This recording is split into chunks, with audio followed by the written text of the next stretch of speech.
Top 3 bands John Lydon hated the most. John Lydon, previously known as Johnny Rotten, is an English singer, songwriter, and author. He is most famous for being the lead vocalist of the British punk band Sex Pistols, a group that greatly influenced the history of popular music. His relentless creativity, sharp intellect, distinctive vocal style, and intense stage presence made him one of the most recognizable figures globally as the band gained fame in the late 70s. Despite releasing just one studio album before disbanding, the Sex Pistols were both adored and reviled for their unyielding music and politically charged lyrics, fueled by Lydon's fierce honesty. Because of their provocative lyrics and notoriety at the time, they are considered one of the most influential acts in the history of popular music. After the Sex Pistols broke up in 1978, he started Public Image Ltd, also called PIL. The group lasted for 14 years with John Lydon as the only consistent member. In 1997 he released his solo album called Psycho's Path. Rotten sang on all the songs and played most of the instruments.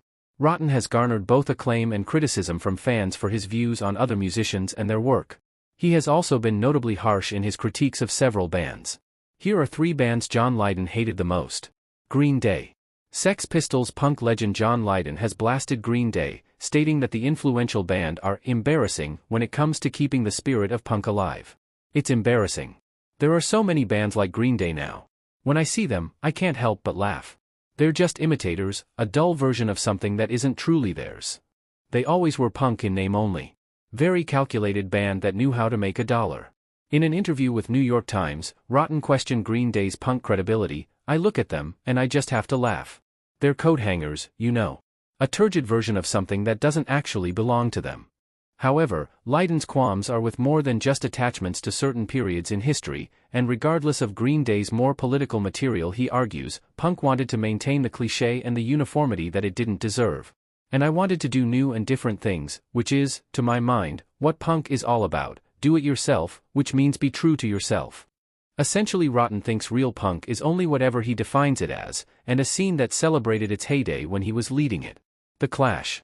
John Lydon, on his memoir Energy, My Life Uncensored, he claimed that the Clash songs didn't have any content, and they really didn't seem to stand for very much at all other than this abstract socialism.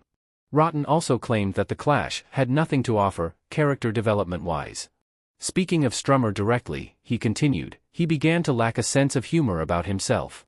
He was definitely out to grab himself a crown. He also expressed his admiration for Strummer but found it difficult to take the Clash's messages seriously due to Strummer's privileged background. He remarked, some of the things the Clash said really clashed with my sense of integrity. Talking about class war while living in a mansion? No, forget it. I like Joe personally, he needed to be more genuine with us than that. Guns N' Roses. Johnny Rotten has expressed his disdain for American hard rock group Guns N' Roses, particularly their frontman, Axl Rose. In a 1989 interview, Rotten criticized Guns N' Roses, I don't want them to accept me in any shape or form because I despise them so much and I don't want a pat on the back from Phil Collins. That would be the worst possible insult.